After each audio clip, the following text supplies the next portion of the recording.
میرے نبی رمضان کیسے گزارتے تھے، تھوڑا سا یہ میں بتا دیتا ہوں۔ میرے نبی نے 9 رمضان دیکھے۔ جب آپ تشریف لے گئے تو ہجرت کے دوسرے سال جب جنگ بدر ہوا ہے، شعبان میں رمضان کے روزے فرض ہوئے۔ یا ایھا الذین آمنوا کتب علیکم الصیام کما کتب علی الذین من قبلکم لعلکم تتقون۔ دیکھو، جب آدمی کلمہ پڑھتا ہے تو خیر البریہ بنتا ہے۔ ان الذین کفروا من اہل الکتاب والمشرکین فی نار جہنم اولئک ہم شر البریہ، تو وہ انسان بھی نہیں رہتے۔ ان الذین آمنوا وعملوا الصالحات اولئک ہم خیر البریہ، کلمہ پڑھنے کے بعد آپ ایک اعلیٰ درجے کے انسان اللہ کی بارگاہ میں بنتے ہیں، کبیرہ گناہ کے باوجود باقیوں کی نسبت۔ جب آپ نماز پڑھتے ہیں تو ان الصلاۃ تنہی عن الفحشاء والمنکر، آپ انسانیت سے اوپر چڑھتے ہیں اور آپ گناہوں سے بچتے ہیں۔ اور زکوٰۃ لتزکیہم بہا، زکوٰۃ اندر کا، چونکہ جب آدمی مال لگاتا ہے نا تو نفس ٹوٹتا ہے، نفس کے ٹوٹنے سے تزکیہ ہوتا ہے۔ تطہرہم بہا وتزکیہم، مال پاک ہوتا ہے اور نفس بھی پاک ہوتا ہے۔ جب آدمی حج کرتا ہے تو فلا رفث ولا فسوق ولا جدال فی الحج، کہ جب حج کا احرام باندھ لیا ہے تو آپ پوری زندگی کے لیے فحش کلامی نہیں کرنی، لڑائی نہیں کرنی، جھگڑا نہیں کرنا۔ لا نفی جنس آیا، حالانکہ صرف احرام کے لیے ہے یہ آیت، لیکن اللہ نے اس من یتق اللہ یجعل لہ مخرج ویرزقہ من حیث لا یحتسب، اللہ تعالیٰ اس کے لیے ہر تنگی سے راستہ نکالے گا اور رزق وہاں سے دے گا جہاں سے وہم و گمان بھی نہیں۔ من یتق اللہ یجعل لہ من امرہ یسرا، جس کو اللہ تقوی دے گا اس کے مشکل کاموں کو آسان کر دے گا۔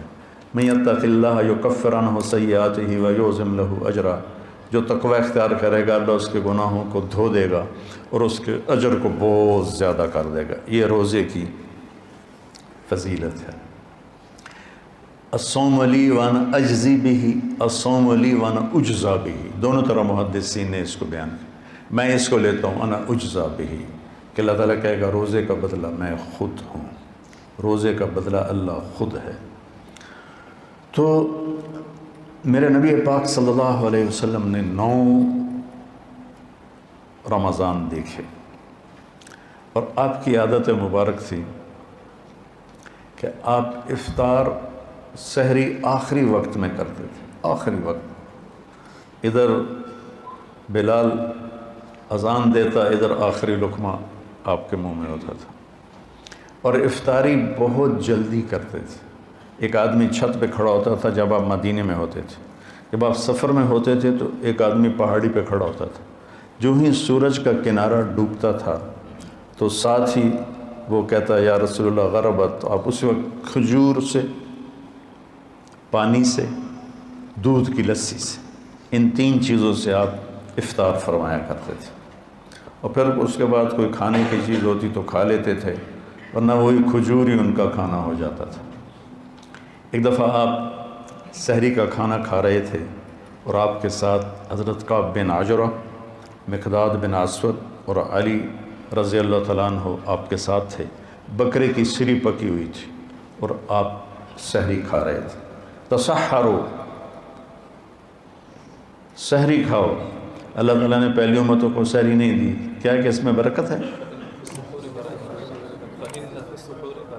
فَإِنَّ فِي السُّحُورِ برکہ، آپ نے سحری کو بابرکت قرار دیا، اور پہلی امتوں کو سحری نصیب نہیں تھی، ہمیں سحری کا اللہ تعالیٰ نے حکم دیا۔ تو حضرت بلال آئے اور آ کر کہنے لگے یا رسول اللہ لقد اصبحت، صبح ہو گئی ہے، آپ کھانا پینا چھوڑ دیں۔ جب کبھی بجلی نہیں ہوتی تھی گاؤں میں 70 کی دہائی میں، تو میں جب گھر آتا تھا تو گھر کی چھت، ہمارے گھر کی چھت بڑی اور چھت پر چاروں طرف اندھیرا ہوتا تھا، میں صبح و صادق کی لکیر کو نکلتے دیکھتا تھا۔ اس کے بعد اب بجلیاں ہی بجلیاں ہیں، روشنیاں روشنیاں نظر نہیں آتی، لیکن وہ حتی یتبین لکم الخیط الابیض من الخیط الاسود، حضرت عمار بن یاسر نے یہ آیت سنی تو ایک دھاگا سفید ایک دھاگا کالا اپنے سرانے کے نیچے رکھ لی اور اس کو دیکھتے رہے اور کھاتے رہے. اور وہ تو ہم نے کہا تیری سحری تو بڑی لمبی ہو گئی. پھر یہ صبح صادق مراد ہے. صرف عربی جاننے سے آدمی نہیں سمجھتا جب تک کسی کی صحبت نہ ہو. تو یہ کہہ کر چلے گئے اذان دینے. اذان دینے کے لیے وہ ایک انصاری عورت کے گھر پر چڑھتے تھے. وہ چڑھنے لگے تو پھر واپس آئے تو دیکھا تو آپ کھا رہے تھے. انہوں نے کہا یا رسول اللہ واللہ لقد اصبحت، یا رسول اللہ اللہ کی قسم صبح ہو گئی. تو آپ نے اپنے ہاتھ اٹھا لی. کہا یا بلال ما اصبحنا، ابھی صبح نہیں ہوئی تھی لیکن تو نے قسم کھائی تو تیری قسم جھوٹی نہ پڑے. اللہ نے صبح صادق کو پہلے نکال دیا. اور حضرت علی نے فرمایا اگر بلال قسم نہ کھاتے تو جب تک ہمارے نبی کھاتے رہتے صبح صادق ہونی نہیں تھی. تو سحری میں آپ مختلف چیزوں سے جو کی روٹی مل گئی، کھجور مل گئی. افطاری میں بھی یہ تھا. اور ایک روزہ بھی سب کا قضا ہوا چونکہ یوم غیم اندازے سے روزہ افطار کرنا ہے. بادل والے دن روزہ افطار کرو جب تمہیں اندازہ ہو جائے کہ سورج غروب ہو گیا. تو سارے مدینے پر گہرے بادل تھے تو سب نے سمجھا کہ سورج غروب ہو گیا تو سب نے افطار کر لیا. اللہ کے نبی نے بھی افطار کر لیا. تھوڑی دیر کے بعد بادل چھڑے تو سورج سامنے کھڑا ہوا تھا. پھر اس روزے کو پورے اہل مدینہ نے عید کے بعد اس کی قضا کی. اور رمضان میں آپ کی جو بڑی عبادت تھی وہ قرآن تھا. 3 دن 9 سال میں 9 رمضان میں صرف 3 دن آپ نے تراویح کی نماز پڑھی. کتنی رکعت پڑھی کوئی صحیح حدیث کوئی نہیں ہے. ٹھیک ہے. اس کے بعد چھوڑ دی. اس لیے حضرت عائشہ کا فرمان صحیح ہے کہ بخاری شریف کی روایت ہے کہ رمضان اور غیر رمضان میں آپ کی 11 رکعتی نماز تھی چونکہ آپ نے تہجد کا اہتمام کیا تراویح کا نہیں. اور چوتھے دن آپ نہیں آئے اور وجہ بتائی کہ میں اس لیے نہیں آیا مجھے ڈر لگا کہ تمہارے اوپر یہ فرض نہ ہو جائے. وہ فرض ہو جاتی تو پھر لوگ 4 رکعت نہیں پڑھتے تو تراویح چھوڑ دیتے تو کتنا بڑا گناہ ہوتا. تو اس میں پھر آپ کے زمانے میں کوئی تعداد نہیں تھی اور حفاظ الگ الگ کھڑے ہوتے تھے. اور اس جیسے یہاں ہو رہا ہے اہتمام جیسے اب آپ الگ الگ سنا رہے ہیں وہاں الگ الگ مسجدوں میں سناتے تھے. پھر ابو بکر صدیق رضی اللہ تعالیٰ عنہ کا زمانہ آیا تو اس میں بھی اسی طرح چلتا رہا معاملہ بغیر تعداد کے تعین کے. عمر رضی اللہ عنہ کا اوائل جو تھا شروع کا خلافت کا زمانہ اس میں اسی طرح چلتا رہا. ایک دن آپ مسجد میں داخل ہوئے تو آپ نے دیکھا الگ الگ نماز پڑھ رہے تھے لوگ. تو آپ نے کہا کہ میں ان کو ایک امام پہ کیوں نہ جمع کر دوں. تو ابی بن کعب پر آپ نے سب کو جمع کیا اور 20 تراویح فرمایا. صحیح روایت. اور یہ بھی صحیح روایت ہے کہ آپ نے ابن الصائب پہلے ان کا نام کیا یاد نہیں ان کو 8 تراویح پڑھانے کا حکم دیا. تو اب اگر کوئی 8 پڑھتا ہے گنجائش ہے لڑائی نہیں کرنی. 8 کا تو ثبوت ہی کوئی نہیں. اگر کوئی 20 پڑھتا ہے تو صحیح حدیث ہے اسے لڑنا نہیں چاہیے کہ تو بدعت ہے. بدعت ایک تو ہمارے یہاں بھائیوں کو یہ بڑی جلدی پتہ چل جاتا ہے بدعت ہے بدعت. تو 20 بھی کی روایت بھی حضرت عمر سے ہے اور 8 کی روایت بھی حضرت عمر سے ہے. امت کا بڑا طبقہ 20 پر جمع ہوا اور تواتر سے ایک عمل سینکڑوں سال سے لاکھوں کروڑوں امت کے افراد 20 پر پوری دنیا میں پڑھیں اور چند لاکھ یا چند کروڑ 8 پڑھیں اور وہ پھر اپنی رائے اس طرح مسلط کریں کہ 20 تراویح تو ہے ہی نہیں. شیخ عطیہ بن سالم رحمۃ اللہ علیہ مسجد نبوی میں درس دیتے تھے اور سب سے بڑے تھے اس وقت محدث 90 کی دہائی میں. اس وقت میں جب حج پہ جاتا تھا تو حضرات کے ساتھ جانا ہوتا تھا تو ہم 1 مہینہ مدینہ ٹھہرتے تھے تو میں پورا مہینہ ان کے درس میں بیٹھتا تھا اور بہت فائدہ ہوتا تھا درس. ان کی کتاب تھی صلاۃ التراویح وہ میں نے ساری پڑھی کہ میں نے یہ کتاب اس لیے لکھی ہے کہ میں دیکھتا ہوں کہ 8 تراویح کے بعد بہت سے لوگ نماز چھوڑ کے پیچھے بیٹھ جاتے ہیں۔ اس پر یہ عنوان تھا، اور پھر آگے بات کی کہ یہ نفل ہے۔ کوئی مدینے والے 40 پڑھتے تھے بعد کے، حضور کے بعد کے زمانہ میں، خلفاء راشدین کے بعد کے۔ مکے والے وہ 4 تراویح پڑھ کے ایک طواف کرتے، پھر 4 تراویح پڑھ کے ایک طواف کرتے۔ مدینے والوں نے کہا ہوں اسی طواف تک کر نہیں سکنے، ایسی کی کری، انہوں نے کہا اسی 20 دیاں 40۔ خان صاحب 2 رکعت نماز نفل، اللہ اکبر۔ ایک کوئی پنجابی جو صحیح بات ہے تو 8 پڑھ لے، لڑو نہیں، 20 پڑھ لے، اپنے جو تم دیکھتے ہو امت کا تواتر اس پہ قائم رہو، اور اس بحث میں کبھی نہ پڑھنا کہ 8 رکعت نہیں ہیں۔ وہاں جیلم کی مسجد اہل حدیث کی تھی، تو میں راول پنڈی سے آ رہا تھا، اس وقت جی ٹی روڈ تھی، وہاں ہم ظہر کی نماز کے لیے رکے۔ میں اندر داخل ہوا تو دروازے کے ساتھ ایک بہت بڑا ایک لگا ہوا تھا اشتہار کہ 20 تراویح ثابت کرنے والے کو 5 لاکھ روپے انعام۔ تو ایسی احمقانہ حرکتیں کرنے کے لیے زندگی نہیں ہے، تھوڑی سی ہے، اسے صحیح کام میں لگانا ہے۔ تو آپ کی عبادت 11 رکعت ہی رہی، 9 سال، پورے 9 سال آپ کی عبادت 11 رکعت رہی۔ اور قرآن کا آپ دور فرماتے تھے جبریل کے ساتھ۔ رمضان میں جبریل آتے تھے، آپ ایک قرآن غالباً جبریل سناتے ہوں گے، ایک قرآن اللہ کے نبی سناتے ہوں گے۔ جس سال آپ دنیا سے تشریف لے گئے اس رمضان میں آپ نے 2 قرآن سنائے، 2 دفعہ قرآن کا دور کیا۔ اور پھر لیلۃ القدر کے تلاش میں آپ نے ایک دفعہ پورا مہینہ اعتکاف کیا، پورا مہینہ۔ پھر اس کے بعد فرمایا کہ اس کو آخری 5 راتوں میں تلاش کرو، 21، 25، 21، 23، 25، 27، 29، اس میں اس کو تلاش کرو۔ اور آخری اشراء پہ اعتکاف بیٹھتے تھے، آپ کی مستقل سنت۔ ایک دفعہ آپ کا آپ نے اعتکاف کسی وجہ سے نہیں کیا، وہ ایسا ہوا کہ حضرت عائشہ آپ کے اعتکاف میں بستر لے کر آ گئی، ان کو دیکھ کر حضرت زینب بھی یہ بستر لے کر آ گئی، تو آپ نے دیکھا یہ سوکنے تو آپس میں ہی لڑیں گی مسجد میں، تو آپ نے اعتکاف اٹھا دیا اور ختم کر دیا۔ اور پھر شوال میں آپ نے 10 دن اعتکاف کے گزارے۔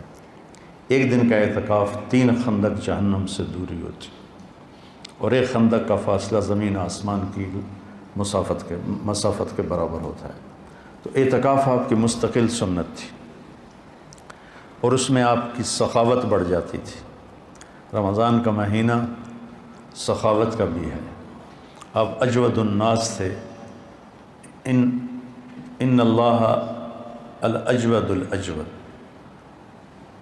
وانا اجودکم من بعدہ، اللہ سب سے بڑا سخی ہے، اس کے بعد سب سے بڑا سخی میں ہوں۔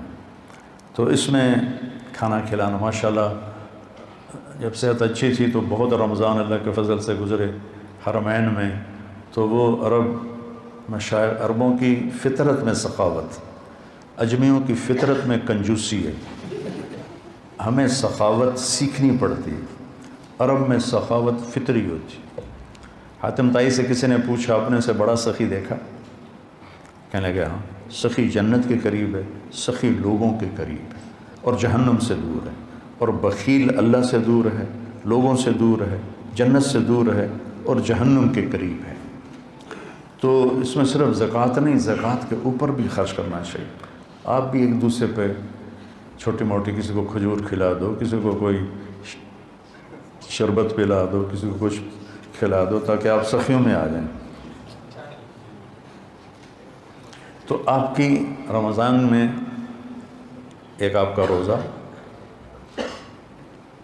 ایک آپ کی تلاوت مستقل، اور ایک آپ اعتکاف بیٹھتے تھے مستقل۔ جس سال آپ نے اعتکاف اٹھایا اس سال آپ نے اس کی قضا کی۔ پھر آپ کے رمضان میں جنگ بدر بھی ہے، آپ بدر کے لیے نکلے، 12 رمضان کو نکلے، اور 17 کو یہ معرکہ ہوا، اور آپ کامیابی کے ساتھ سرخرو ہو کر واپس لوٹے، اور اسی میں فتح مکہ ہوا، 8 رمضان کو آپ نکلے، 8 رمضان کو، تو عصفان پہنچ کر آپ نے سب کو دکھا کے پانی منگوایا اور اپنا روزہ توڑ دیا۔ پیچھے سے روزے رکھ رہے تھے، روزہ توڑ دیا، تو صحابہ نے بھی روزہ توڑ دیا۔ کچھ جو زیادہ ہمت والے تھے انہوں نے کہا نہیں ہم نبھائیں گے، انہوں نے نہیں توڑا، تو سفر اور شدت گرمی کی تو وہ تو نڈھال ہو گئے، اور ان سے نہ خیمے گاڑے گئے، نہ اونٹوں کو چارہ ڈالا گیا، نہ گھوڑوں کی خدمت کی گئی، سارا کام کیا جنہوں نے روزہ افطار کر دیا تھا۔ تو آپ نے شام کی نماز میں فرمایا کہ آج روزہ توڑنے والے روزہ رکھنے والوں سے آگے نکل گئے، ذہب المفطرون بالاجور، ایسے کر کے روایت، آج افطار کرنے والوں کا اجر بڑھ گیا۔ تو فتح مکہ، غزوہ بدر، یہ رمضان میں آپ کے زندگی میں ہوا، اور اعتکاف میں آپ تشریف فرما ہوتے تھے تو آپ سر کھڑکی میں کر دیتے تھے، حضرت عائشہ آپ کے سر کی کنگھی کر دیتی تھی، سر اپنا باہر نکال دیتے تھے، اور حضرت عائشہ کیا ہے اسطوانۃ السریر، چارپائی والا، کیا اس کو کہتے ہیں، ستون، وہاں آپ کے لیے چارپائی بچھائی جاتی تھی، آپ اس پر آرام فرماتے تھے، تو اس کا نام ہے اسطوانۃ السریر۔ تو ساتھ ہی حضرت عائشہ کا حجرہ تھا، تو آپ اپنا سر اندر کر دیتے، چونکہ آپ نے ہمیشہ بڑے بال رکھے۔ جب آپ نے حج کیا تو آپ کے بال اتنے بڑے تھے کہ 4 گتیں اس کی بنائی گئیں، 4 گتیں، جیسے عورتوں کی 2 ادھر 2 ادھر، تاکہ بال بکھرے نہیں۔ لیکن عام طور پر آپ کے جو بال تھے یہ کان کی لو تک ہوتے تھے، ایسے کر۔ تو یہ میرے نبی کا رمضان ہے، اس کے ظاہری اعمال ہیں۔ اور ایک اندر کی بات ہے، وہ یہ ہے بیٹا کہ اپنے دل کو بغض سے صاف کرو، نفرت سے صاف کرو، حسد سے صاف کرو۔ یہ تمہارے دل کا روزہ ہے، تمہارے صدر سینے کا روزہ ہے۔ جس کسی سے لڑے ہوئے ہو اسے معاف کر دو، جس کسی کی نفرت ہے اس کو دل سے دھو دو، جس کسی کے ساتھ تمہارا معاملہ خراب ہے اس کو اللہ کے سپرد کر دو۔ جھگڑا کرنا، میرے نبی نے مدینے والوں سے کہا میرے بعد تمہیں تمہارا حق نہیں ملے گا، کیا کرو گے؟ کہا ہم تلوار اٹھائیں گے، اپنا حق لیں گے۔ آپ نے کہا اس سے اچھی بات بتاؤں؟ کہا جی کیا؟ کہا حق چھوڑ دینا، قیامت کے دن حوض کوثر پر آ کے مل لینا، سارے حق پورے کرا دو۔ تو یہ وعدہ صرف مدینے والوں سے نہیں ہے، ہر اس امتی سے ہے جو لڑائی سے بچنے کے لیے حق چھوڑ دے، اپنا حق چھوڑ دے اور جھگڑے کو دبا دے، تو اللہ کے نبی اس کے وکیل بن کر اللہ سے سب کچھ دلوائیں گے۔